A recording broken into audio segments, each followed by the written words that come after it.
Hey everyone, welcome back to day 5 of the Shift Happens Power Through Transitions. Today's topic is about action planning and next steps.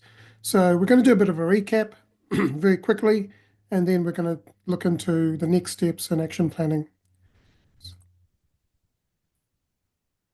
So as we said, change is the only constant in life. Embrace it and grow stronger.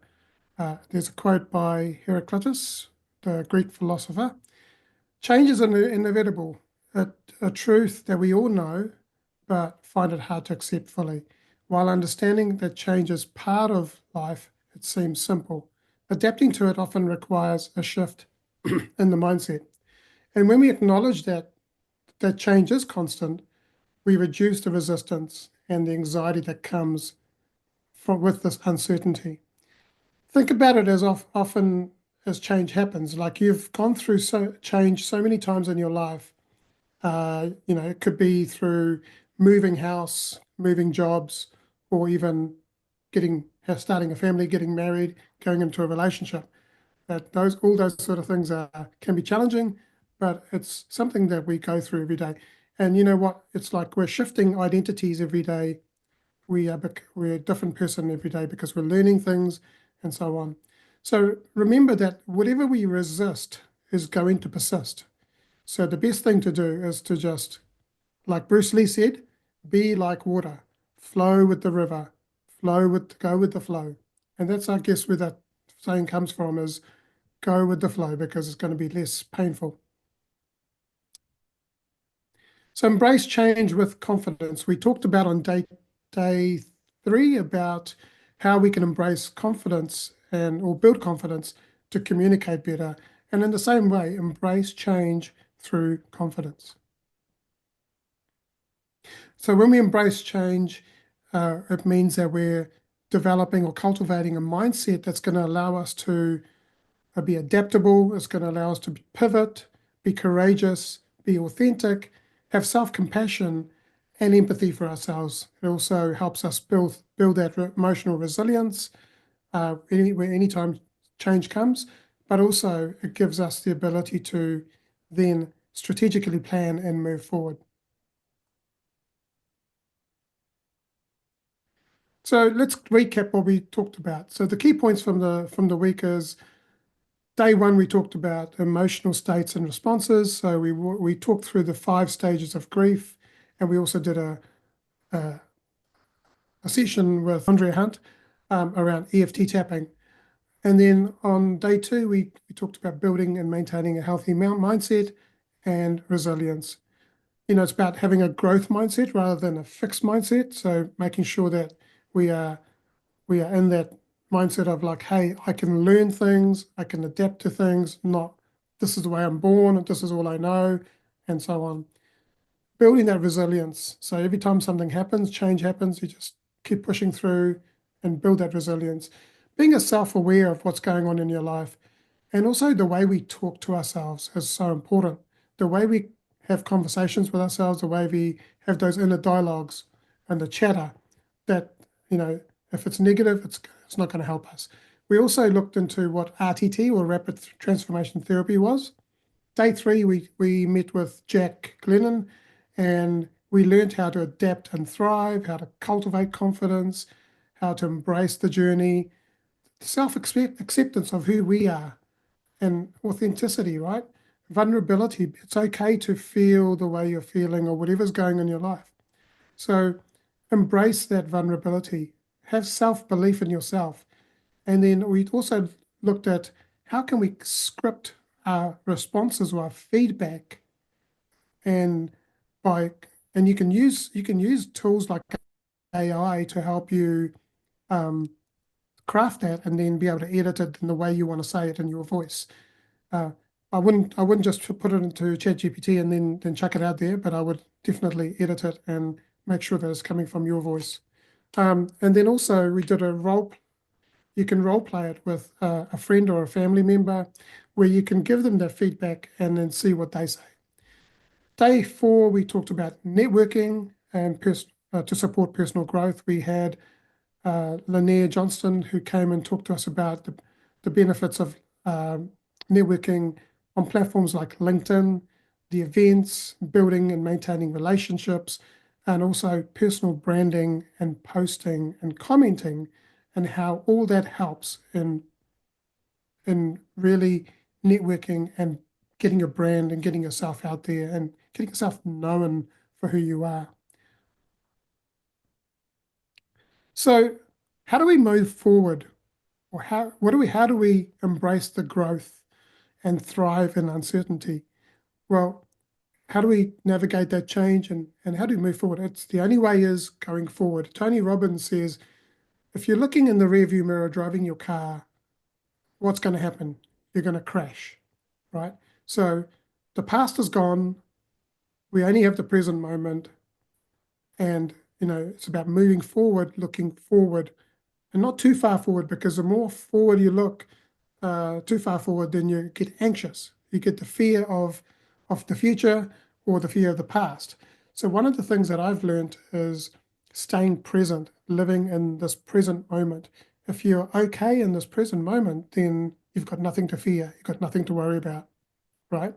And so Tony Robbins says that the past does not equal your future unless you're living there in the past, right? So if we're living in the past, then we're constantly going to be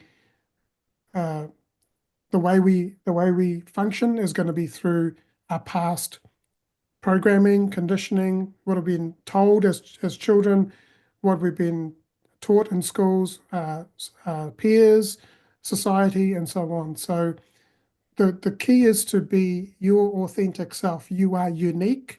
You are the only person in this world that is the way that you are. And so embrace that uniqueness, embrace that authenticity of yourself, and speak out. Be courageous to speak out and be who you are, and look forward. Just keep looking forward, keep driving forward, and don't worry about what's around the bend. You'll see it when you get closer to it, but just focus on what's in front of you right now in the present moment. So here's some practical exercises that I've put together. Some of the things that you could do. So how can you change exposure challenge? Try small intentional changes every week. It's like taking a new route to work, somewhere you've never been before. Now, I've done this before where the GPS tells me to go this way, and I'm like, I want to try this way, see what's. And the more you do that kind of stuff, then you get more comfortable with uncertainty. Trying a new hobby, something that you've never done before, like going and doing some painting or I don't know, something that you've never done but you've been interested in, or even doing something. Now, I remember a few months ago, my daughter and I went with her auntie to an adventure center here close by, and she said, "Dad, could you come on the zip line with me?" And I'm scared of heights, and I went, "Okay." And I'm being strapped into this thing, looking at where I'm going to go, and absolutely, I was scared. I was uncertain about what's going to happen, but for some reason, I just embraced that uncertainty and I just went for it. And I actually enjoyed it. It was so cool going down and getting that just the experience of going fast while you're strapped into this contraption. So often these things can be small distractions that can disrupt the uncertainty and can help you build adaptability and muscles that are going to help you adapt to the changes that are going to be coming your way. And it makes those bigger changes seem small, okay, and not so overwhelming. The second thing you could do is develop a growth mindset and cultivate resilience. So Carol Dweck in the book Mindset talks about in a fixed mindset, everything is about the outcome. If you focus on the outcome, then you're going to get, anxious and so on, that you're going to fail, and you're not going to be the best, you're not going to be good enough, and it's all your efforts are going to be wasted. The growth mindset allows people to really value what they're doing regardless of the outcome. So there's a saying, enjoy the journey, experience the journey and enjoy the journey. Don't worry about the destination, just enjoy the journey. The third thing you can do is learn something new. Pick a new skill, a new subject outside of your comfort zone, and commit to setting amounts of time each week towards learning that. It could be even working or developing a growth mindset. Document your progress over the coming days and weeks and see how far you've come and celebrate all of those wins. It's important that you do that. And then this will help reinforce the idea that growth happens through consistent effort and practice and not through your innate ability. So one of the things I like to say, excuse me, is that when you do things consistently, it builds competence. That competence then helps you build motivation and confidence in yourself. So the more you keep doing, your brain is designed to do things with repetition. The more you do stuff, it becomes familiar with that. And your brain, subconscious mind loves familiarity. It loves things that are familiar. So if you keep doing something a repetition consistently, it's going to learn. It's like, think about when you were young and you were tying your shoelaces. When you first started doing, your conscious mind could not do it. It took time, right? You had to try about maybe 20, 100 times before you got it. I mean, my daughter, she's still learning and I'm teaching her as she goes. But eventually your subconscious mind learned how to program that action. And now you do it without even thinking about it. It's the same as driving a car. You learn how to drive a car, eventually you're just driving it automatic. Now let's look at what we will be covering today. We'll be covering how to focus on and what's in your control and your influence, action plan and benefits, setting clear goals, identifying your resources, flexibility, financial planning and advice, and then there'll be some tools in the workbook to follow when I send those out. So first of all, let's talk about what we can do to focus on what we can control and focus on what we can influence, right? There are three, if you imagine three circles, there's a circle of control, there's a circle of influence, and there's everything outside of that is out of your control and out of your influence. So there's no point putting your energy on things that are out of your control. There's a saying where you put your attention, your energy flows. So where your attention goes, your energy flows. So here's your circle of control, your circle of influence, and your circle of concern. Now, you might be concerned about it, but the thing is, you may not be, you might not have the influence or the control to be able to do that, right? So here's some of the things like, for example, concern, you'd be worried about the traffic or the weather, events, death. All of these things are out of our control. We might be concerned about it, but there's nothing we can do about it. Influencing things is like your reputation, where you live, your health, contacts, thoughts, comments, actions, all of that stuff you can influence, right? Now, what about control? You can control your actions, you can control your behaviors, you can control your decisions, the choices, the attitudes, the moods, the mindset, the work ethic. All this can be controlled if you follow a consistent approach in life. So Stephen Covey from the 7 Habits of Highly Effective People says that proactive people focus on the efforts in the circle of influence. They work on things that they can do something about. The nature of this energy is positive, enlarging and magnifying, causing their circle of influence to increase. And here's some questions that you could use. So things that you're worried about or you have issues that you can control, what are the biggest priorities and why are they the biggest priority? What is one small thing that you can do today to reduce that worry? Also, things that you worry about and issues that you can influence, what is the biggest priority and why? And what is one thing, small thing that you can do today to reduce that worry? Now, How do you feel when you look at things that you can't control or influence? So given that I can't control or influence them, how can I redistribute my energy to focus on things that I can't control? So I can control. So as I said before, where you focus your attention, your energy will flow. So make sure that you're focusing your attention on things that you can control or influence. Secondly, action plans and benefits. So the purpose of an action plan is to provide a structured plan that provides clear vision or direction, and it prevents overwhelm, because if it's such a big action plan, you're going to get overwhelmed, right? So, and it enables you to consistently make progress towards your goals.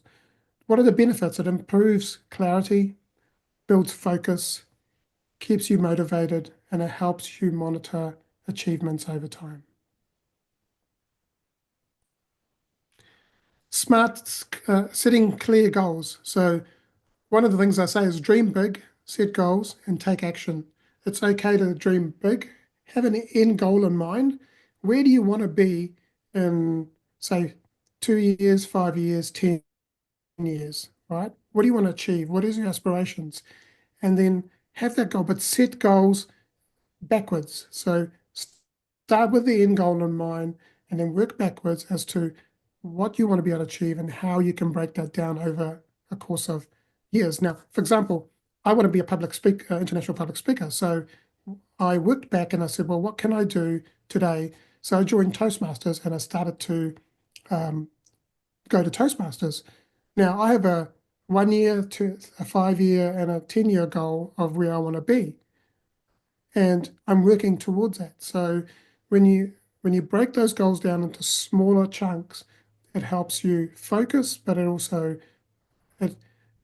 helps you get rid of that overwhelm, right? Um, and there's a technique called the SMART goals technique. Now, some people, it's controversial. Some people like this, some people don't. It's okay. I think this is a simple way to start with. There are other models out there that you can use, but this is a really nice, simple way of doing it. So first of all, clearly define what do you want to accomplish, and don't and make sure that you're not, ambiguous about it. Make sure that you're really clear about what you want. Set measurable goals that you're gonna be able to measure in, say, weeks, days, weeks, months, quarters, and years. Make sure that's achievable. Make sure that within a given time frame it can be achieved. That it's something realistic that you can do within your skills limit. Make sure that's relevant to whatever your vision is. So if you're thinking of being a speaker, that you don't go off doing something else that's going to take you away from it. And also make sure that it's time bound. So make sure that it's like that you're setting time limits, or setting times as when you want to achieve it, and stay focused and be accountable. And it's good to also have people like coaches, mentors, or even friends who can help you be accountable. Breaking those goals down. Now, one of the things I do is I say, what do you want to my clients? What do you want to achieve in 12 months? And they say, this is what I want to do. Okay, well, let's break this down into quarterly, monthly, weekly, and daily goals. So what is one thing that you can do daily that can contribute to your weekly, monthly, quarterly, and yearly goal? So for example, if your goal is to be fit, then start with daily walks and then increase the intensity over time. So you might start with a 2 kilometer walk, and then in a few weeks' time you might do a 3K and a 4K and so on. You just build yourself up, right? You don't want to go from 0 to 100 in one instance. It will become overwhelming. You might not want to do that again. And it's like I remember running when I started doing 10K runs, but it took me a while to get to the time that I achieved. And then I worked out that that was my average time. But in the beginning, it used to take me a lot longer to finish that. Also, the tools for getting, okay, I've missed some stuff out there, but physical tools like planners and journals help you track your daily progress. But also uh, there's the SMART goals templates and guides, which I will put into a workbook that I will, um, after the session's over, I will then send that out to everyone who's registered for this, and also put a link in the coming weeks to that workbook that you can use. So resources, let's look at what are the resources that we need.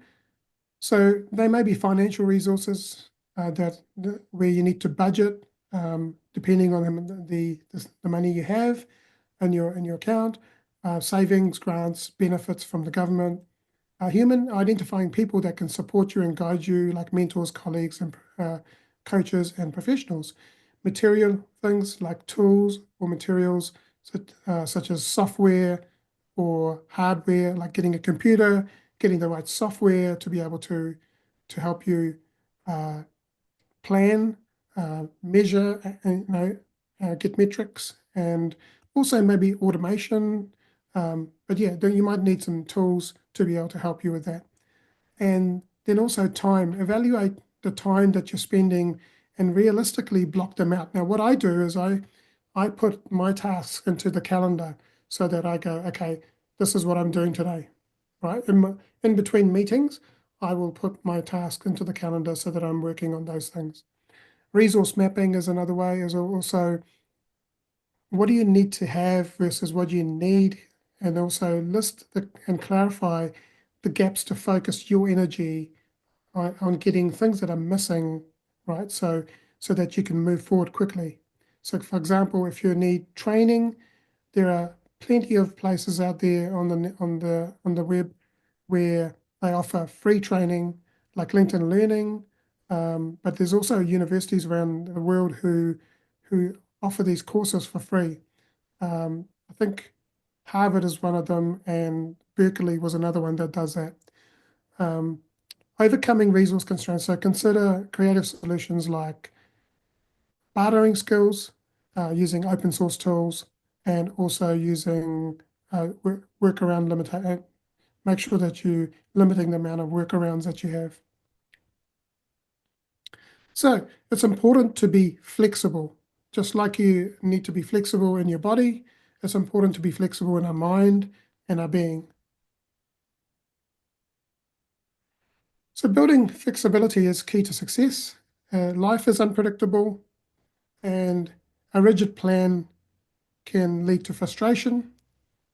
Flexibility ensures that you stay adaptable and resilient, and building this plan will help you regularly review your plan, adjust your goals and deadlines, and set tasks as situations evolve. So nothing is set in concrete, but you're adaptable and flexible so that if something changes, you can pivot and adapt.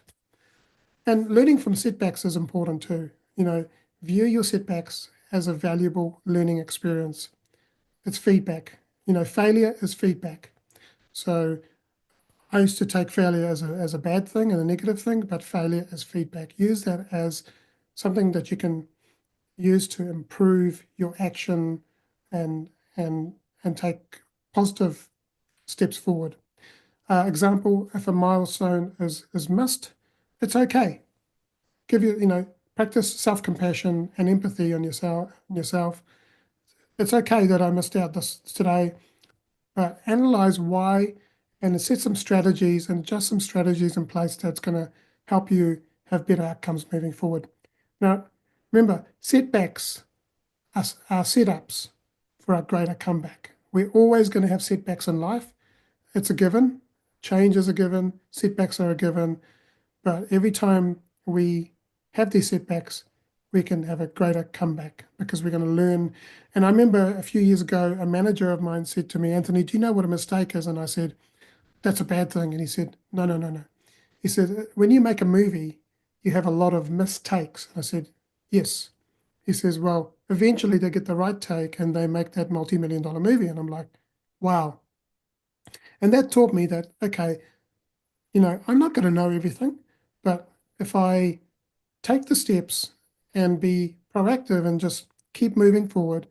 And yes, I'm going to make mistakes, but I learn from them and just keep making, as long as you're not as long as you're not making the mistakes over and over and over again, then that's what's important, is that you learn from those mistakes, and then you move forward, learning from those mistakes and doing something different. As Einstein said, if you keep doing the same thing, you'll get the same result. Next, we're going to introduce you to Amanda Godderidge from RMA Financial.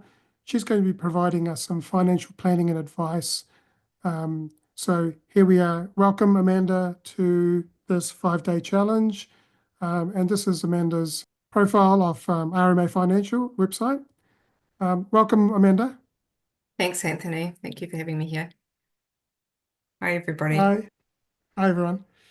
Okay, Amanda, tell us about what you do and what you're here to share with us today. Sure. So I'm a financial advisor, a registered and qualified financial advisor in New Zealand. So day to day, what I'm doing is I'm helping people with decision making around insurances, life insurance, income protection, that kind of thing, medical insurance, and I'm also helping them making decisions around investment and for their futures. So here in New Zealand, we have a scheme called Kiwisaver, which is for retirement savings. That's what I help people with, as well as forward planning in terms of looking at financial planning and retirement planning. Yeah, and how long have you been in this industry, Amanda? I have been in the insurance industry for over 10 years, and then I have been an advisor for the past 2.5 years. And then in between working in an insurance company and working as an advisor, I was an assistant to the advisor that I work with or alongside now. Nice. And we see that you like to run Yeah, I and do. get out in nature, and also you have 2 beautiful daughters as well. I do indeed. That's right. Yeah, they're 12 and 10. Nice, nice. So we've got a whole lot of questions for you today. I'll put them on the screen so you can see them, and we'll just go through one by one. So we've got first of all, insurances. So income protection. Tell us about income protection and why it's important to have income protection, and also then we'll go through those questions. Yeah, sure. So just before we start going through the questions, I'll just remind the audience that the advice and the information that I'm giving is quite reasonably generic. It's not personalised to anyone's particular situation or needs, and that also the information that I'm going to give will be relevant to what happens in the New Zealand context. And so what I say here may not apply to products and services that are available in other jurisdictions overseas. So with income protection, the sole purpose of that is to be able to have something come in as replacement income in the event that somebody is either injured or suffers from an illness that puts them off work for either a short or a longer period of time. Right. So the question is, do I have income protection, and will it cover my redundancy? So as far as income protection is concerned, if you do have it, then you will have a policy schedule from an insurer, which will say that you have that type of cover. It can also be known as disability income, and it can also be known as mortgage repayment cover or mortgage protection cover. But all of those things here in New Zealand, at least anyway, refer to the same type of cover that would be claimable in the situation that you've been medically signed off work due to either an illness or injury. Now, I noticed the question asks about redundancy. Normally, most income protection policies in New Zealand don't specifically cover redundancy. There are some providers that do have that option, and you will pay extra premium to have that because of the fact that they're covering an additional risk besides you being off work due to either illness or injury. And quite often, there'll be a stand down period on it. So there'll be a period of time where it has to be in place before you can actually claim on it, and that can vary. And then once you are claiming on it, if you have a successful claim, then typically that it will pay out for a maximum of a 6-month period. Right. And I guess So, that kind of covers off a little bit the second question too around terms pleasure. and waiting periods and conditions for claiming as well. Yeah, it does. What about health insurance, health and life insurance? Can people temporarily pause or adjust premiums without losing coverage? Typically, there's a few different options, and it would pay to talk to your advisor or broker if you have one. Otherwise, you can go direct to the insurance company to ask about this and what options you have and what situations you can avail yourself of those options in. So some companies will have the ability for you to be able to temporarily pause cover in the event of redundancy or going through financial hardship. And in some of those cases, the coverage might continue while you're pausing premiums. In some cases, there'll be no cover while the premiums are paused or not being paid. So it pays to make sure you're really clear on what the situation is, whether you're able to make a pause in paying premiums and what the qualifying conditions are for that. And then B, while your premiums are on pause, are you covered or are you not during that period of time? So it depends on the insurance company as to whether you can still receive the coverage while you're on pause. Yeah, Yeah. that's correct. It depends on what is in the policy wording. So everything with insurance generally comes down to what's in the policy. Sometimes the policy wordings can be quite long and convoluted. So if you go directly to your advisor, broker, or the insurance company, they should be able to help you understand what your options are and then go through the steps to put that pause into place. Alternatives, I see there's a question there about alternatives to maintaining essential cover. What can happen is in cases where people know that they're going to be some period of time without receiving their usual income, they might have a bit of a wholesale panic and go around and just outright cancel their insurance to be able to save themselves some money temporarily while they're in a situation where they're not having their regular income come in. And what I would encourage you to do is to look at other options instead. There's two reasons for that. One is that you can look at reducing the amounts of cover that you have to lower the premium, but still be able to keep your cover in place, and therefore you're still protected. But then the second thing is that generally speaking, the insurance isn't like a tap where you can kind of turn it on and off when it suits. So if you go and cancel all of your insurances, and then later on you've got a job, you're rocking and rolling, and you decide that you'd like to have that cover back in place again, typically you'll have to go back through medical and financial underwriting, which is where they have a relook at your health again. And if anything has happened to you during the period of time where you've cancelled the insurance and then reapplied for it, it might mean that you get, for example, exclusions for health conditions that may have occurred during that time that you didn't have previously. So just be aware that if you decide to cancel, obviously, one, you're losing the protection that you have, even though the risk might still exist for you. But then secondly, if you decide then to go back and reapply later, you can have terms introduced to the cover that you didn't have prior to when it was cancelled. Okay, thank you for that. Emergency funds, so usage and preservation. So how much of the emergency fund should should someone allocate to monthly to cover expenses? Sure. So I might just backtrack a little bit and explain what the term emergency fund means, although I'm sure most people would understand the concept. So an emergency fund is basically a pool of savings that you have somewhere that you have ready access to in case of emergency. So in day-to-day life, where let's say you're cruising along as normal and you've got your job, then that might be used to cover things that you don't expect that create big bumps and expenses. So for example, something like replacing a tire on your car, maybe the fridge dies and you need to get a new fridge, those sorts of things that don't tend to happen very often. But what you want to do is have like a reserve of funds there to be able to cover those things when they do occur. Now, the other thing that it can be used for is to be able to make sure that you do have, again, a pool of emergency savings to replace your regular income if you end up being made redundant. So typically speaking, you want to try and be aiming for having 3 months of your usual expenses in terms of having the amount that's sitting there.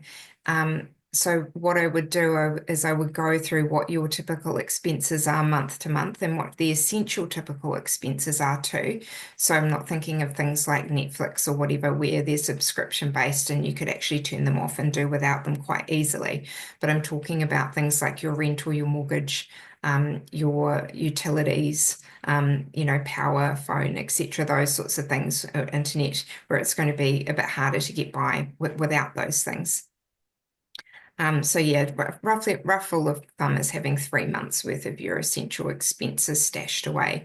And where you do that, it can be variable. So for example, if you have a mortgage, you might want to just have that sitting there in a revolving credit so you can tap into it when you need it, but the other times it's working to offset your mortgage debt. Otherwise, it might be sitting in a savings account or something akin to that.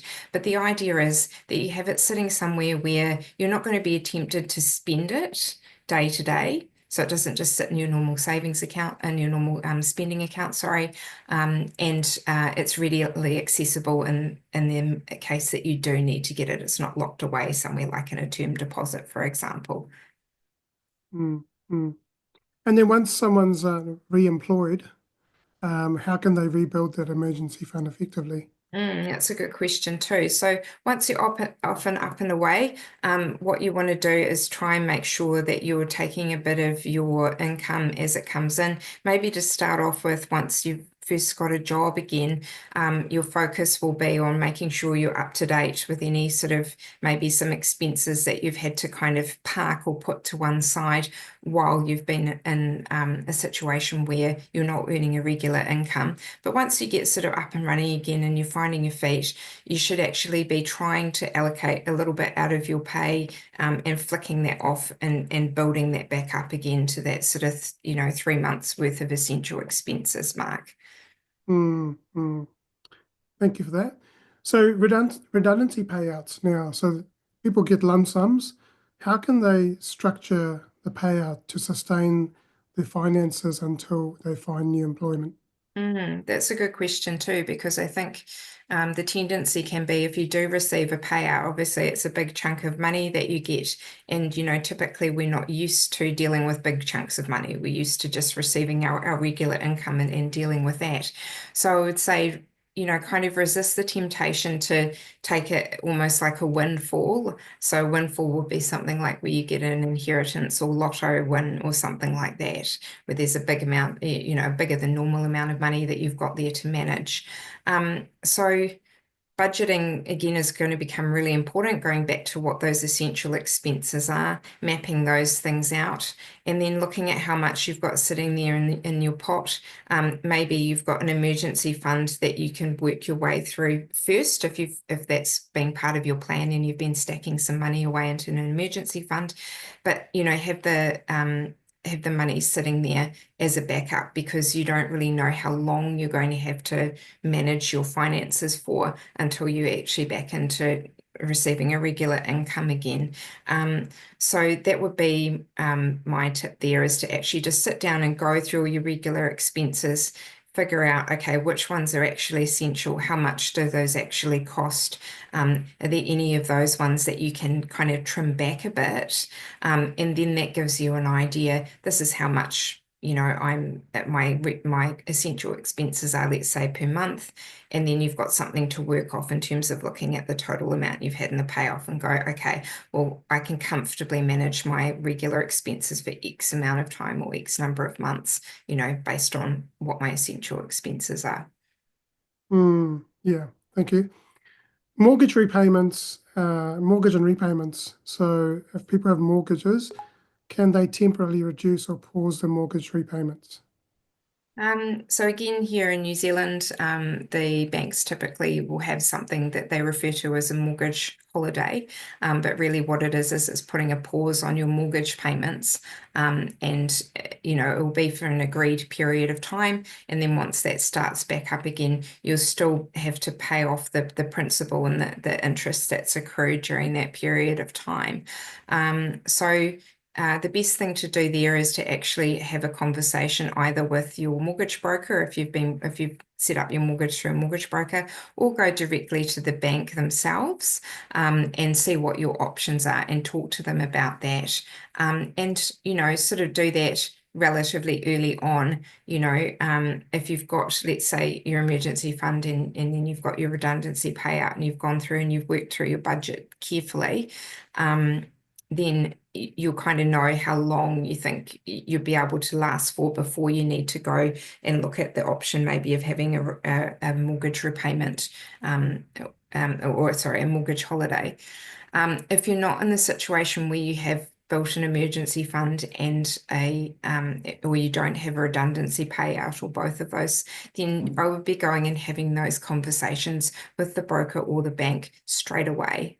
I think earlier in the week you talked a bit about the whole stages of grief, and denial being one of those. Please, when it comes to your finances, don't stick your head in a hole and wait. There's no shame in going to talk to anybody about what's happened. Redundancy is really, really common, and you'll find that if you go and reach out and speak to either your broker or the bank, they'll tell you, oh, look, we've had loads of people call us who are in the same situation at the moment. Like in New Zealand, for example, I know the unemployment rate at the moment is sitting somewhere between is 4 point something, 4.3 or 4.8, somewhere around that vicinity. But the prediction is that will climb to 5.4% next year. And we're also seeing news in the media about big rounds of redundancies being made within government departments and things like that. So you're not the only person in that boat. And the sooner you go and talk to someone about what your options are, the better placed you are to start making some decisions about what you're going to do. Yeah. And, I've been there a few times, and yeah. The banks are pretty good. They generally will help you. So I encourage you to reach out to the bank and have a chat with them. Yeah. And I think they're well set up to deal with those sorts of queries now. They don't muck around when you contact them, and they'll get on to, Yeah, you can you. yeah. You can usually get like a mortgage holiday or whatever help within a week or two. But just depends on how organized you are as and getting that information that they need to help you. And I guess if you've just been talking about action planning today as well, and that's being able to, decide what steps you need to take, and, making sure that you're taking proactive steps towards making those things happen. All right. And the things that are in your control. So it's definitely in your control to pick up the phone and have a conversation with somebody. Don't wait until the bank goes, oh, well, you've defaulted on your mortgage payments, and then, whatever consequences come off the back of that, have the conversation early rather than later on. Yeah, that's true. What about refinancing? Should people consider refinancing or renegotiating their mortgage terms to reduce financial pressure? So there's a couple of things that will come into play here. And again, I would go and speak to a mortgage broker specifically if you've been working with a mortgage broker, because my area of expertise is more in insurance and financial planning, etc.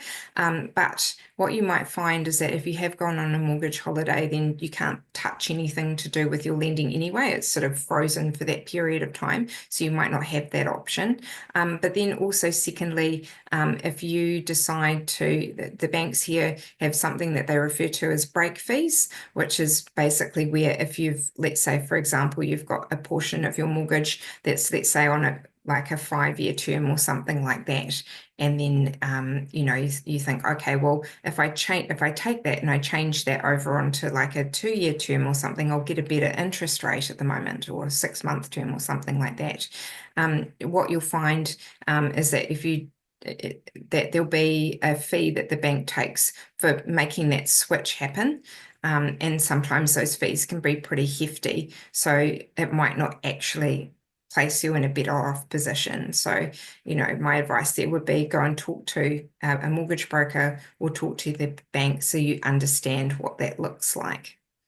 Yeah, absolutely. Now, this one, Kiwisaver, that's your areas of expertise, superannuation. Yep. Accessing funds, can someone withdraw their Kiwisaver in cases of financial hardship? Yes, they can, but you need to be able to demonstrate that you are basically struggling to be able to meet your costs of daily living, right? So there's not going to be enough coming in for you to be able to continue paying, your rent, your mortgage, your food bills, those sorts of things. And in New Zealand, the criteria is quite strict because of the fact that we've got the Kiwisaver Act, which is the overarching piece of legislation that sits around that. And then all Kiwisavers will have a hardship withdrawal form that you need to fill in, and you need to be able to give them all your numbers. So, for example, like your bank statements and things like that are really important because they'll have all your incomings and outgoings, and typically they'll want you to provide those alongside the form. But the forms, when you get them, they're normally really clear. There's the form that you actually have to fill in, complete the information you have to give them, but then there'll also be a list of instructions of the accompanying documentation that they need to see as well. Yeah, and then once you've got everything together, you send it off to them. They'll assess it, and they might not give you you've got to basically ask for an amount out, and they may or may not agree with the amount that you've asked for, right? So once it goes off, then it's in their hands to make that decision. And as I say, they are quite rigid in what they can actually accept because of the fact that there's this overarching piece of law that sits over top of that. So I think you've covered the next point, which is the documentation. Yeah. So contributions, should someone pause their contributions while unemployed? And how will this affect their long-term savings? So if you're an employee, then essentially once you leave employment, then your contributions are effectively paused anyway, because normally they're automatically taken out of your pay, and normally your employer will be making their contribution as well. So effectively, that they're stopped without you necessarily doing anything. What you can do is have a look and see whether your contributions that you've made so far to date between 1 July and 30 June have reached the amount which will allow you to get the maximum government contribution coming in. So how that works is that for your own portion, so not your employer's portion, but for your own contributions that you've made, if it reaches $1,043 between 1 July in the current year and 30 June the following year, then what will happen is that the government contributes $521, so half of what you've contributed, and that's the maximum amount that you would receive for that period of time. So depending on what your situation is, what your contributions are looking like, then you might want to have a look at whether you can top up your Kiwisaver a little bit to be able to receive that maximum contribution. But, it's not essential. It's probably a lot better to make sure that your financial situation here and now is good, right? And then, that be kind of like a little bit of an afterthought, really. You're still going to be getting growth and gains on the amount that you've got sitting in your Kiwisaver. Let's say when you lose your job or you've been let go, you're still going to continue to earn returns on what's actually sitting in there. So while you may lose out on some gains because of the fact that there's still not contributions going in, you should just be mindful of the fact that, you'll still be getting returns on what is actually sitting in the pot there. Great. Last question, I believe, is general financial advice and also short-term facility stability. So what general advice do you have? And then also, are there government or community programs that can supplement the income? So again, in the New Zealand context, we definitely have benefits and things that people can take advantage of that are supplied by the government. So for example, there's the job seeker allowance, there's an accommodation supplement, and there's probably other things that you may be able to avail yourself of as well. And again, that's about going, again, about these action steps, having a look, seeing what's available, contacting Work and Income New Zealand and finding out what you may be eligible to actually receive and how long you might be able to be eligible to receive that for. My understanding is that a lot of the eligibility is around what your current financial position is like, and obviously that can change going forward as well. So you may find that you will get you're eligible to receive payouts for as long as your financial position tends to be in one spot, and then once that changes, then the pay might either the allowance might either come off because you're no longer entitled to receive it, or you may be entitled to receive more allowances because your financial position is changing. So, just be aware of the sort of criteria there are around receiving the different benefits and when those things may be turned on or off. General financial advice, just going back to don't stick your head in the sand. You are where you are, face it head on. You might not like where you are. You may be depressed about where you are. You may be angry about where you are. You may be in any of those stages of grief, but you don't necessarily have to be at the stage where you've accepted your situation, okay? But you cannot sit in denial. This is something where you have to, take those steps and make a plan to be able to talk to the people you need to talk to and see what your options are. Yeah, absolutely. Yeah. We were talking about the work and income.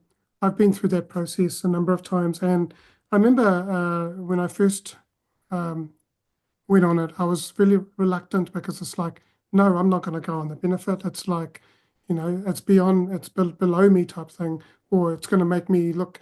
But that's just my ego, right? And so we've got to get past our ego and really go, hey, look, I really need help here, and Yeah. the government is there to help. So Yeah, exactly. reach out. And I would turn that thinking on its head even. I think, like you say, there's a lot of, there can be a lot of stigma about being a beneficiary, particularly if you've been, working most of your life.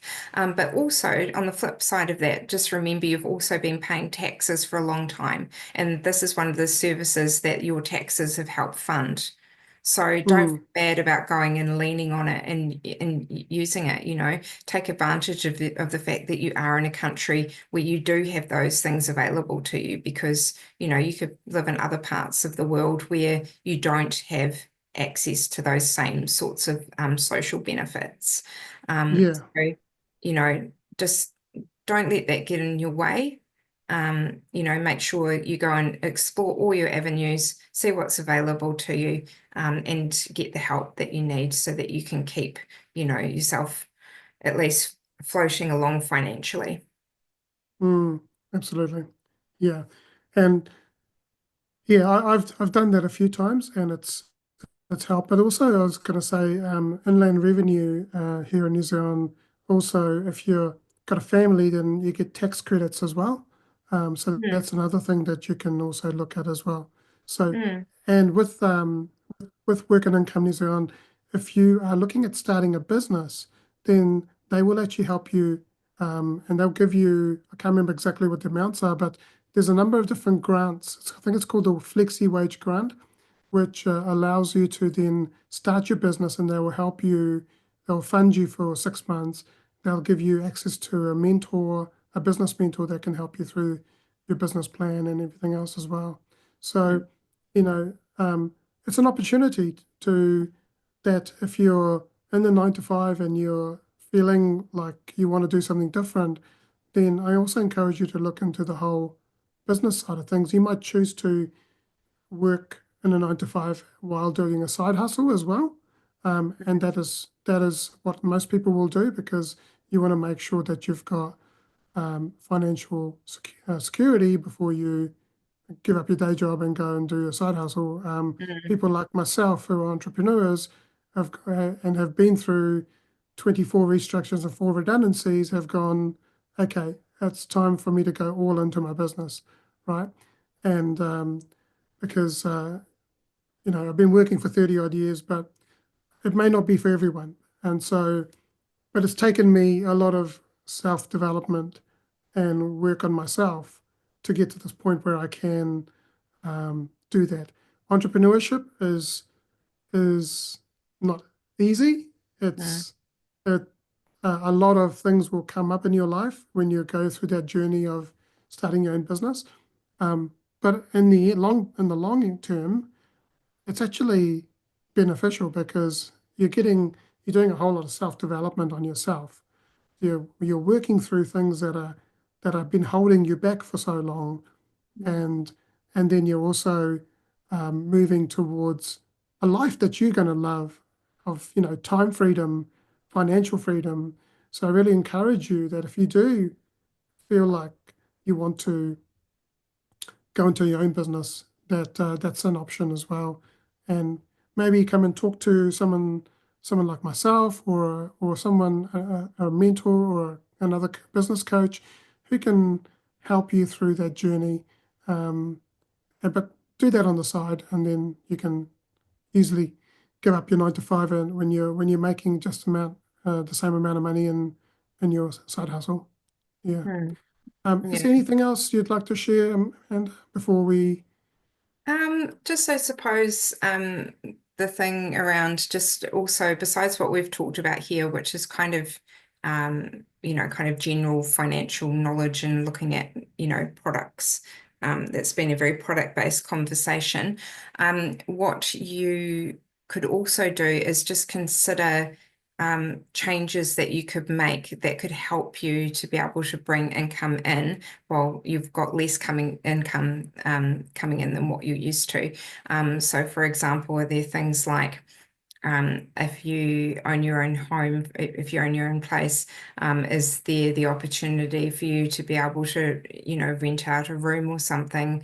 If you are renting, is there the opportunity to have your flatmates help spot you for a little while in terms of, them covering some of the essential expenses, and then you being able to pay them back when you're in a position to do that? Or, do you move out entirely, move in with family or whatever, just while you're in that particular moment in your life? Can you go house sitting if you're in the position to go and do that? So you're in a position where you're in the throes of change. So, why not get a bit more creative as well and think a bit more broadly about what some of your options might be, just because of the fact that, you've been comfortable with where your life is and what you've been doing, in a day to day up until this point. You've been thrown a curveball, which can be quite disorientating and create a lot of anxiety and all those other feelings that might go along with it. But what are some of those other options that you may be able to look at and consider that you might not normally, but just for this season in your life, it will help you to be able to get through. Yeah, absolutely. Mm. Yeah, absolutely. Amanda, if people have been watching this and they would like to get in touch with you, um, is there opportunity to book a call with you just to explore what's possible? Yeah, sure, that's fine. Discovery? Yeah, probably the easiest way to find me and get hold of me is through the RMA Financial website. Just bearing in mind, obviously, that my expertise does is kind of limited to the New Zealand context a wee bit. So that's www.rmafinancial.co.nz, and if you hop on the website, you'll find our team up the top, and then you'll find me under the team. Otherwise, I am also on LinkedIn as Amanda Godderidge, and you can find me there. Pop me a message through on LinkedIn, and I'll come back to you that way as well.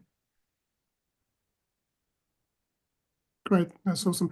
We'll put all those links into the description so people can see that. Perfect.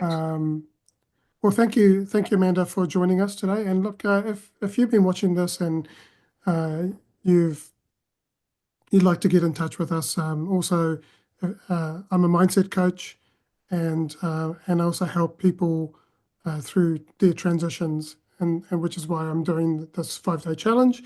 And so, if you're feeling stuck, if you're not sure what's going on, you need some direction, you want to understand your identity, where you're going, all of that stuff, then get in touch with me because I can help you on your journey. You can find me on this YouTube channel, or you can find me as Anthony Dahya. In fact, you can find me with my name anywhere on social media. If you just pop in on Google, you'll see all the different links. I also have a podcast called the Champion Mindset Collective podcast, which is on Spotify, and it's also streamed on Apple Podcast, iHeartRadio, and on YouTube. Have a look at that playlist because there'll be more information coming regarding the area of life, and yeah, we'll be doing interviews with other people, and we may even get Amanda back to do an interview on the podcast as well. So I encourage you to reach out to Amanda, and also myself and any of the other guests that we've had on who have given you some value. Book a discovery call with us. I'll put the links into the description. You can click on the links and book a call with us and then go from there. So thank you very much for joining us today. We'll post this on YouTube, and there'll be a workbook to follow in the near future. Thank you so much, everyone. Have an amazing day.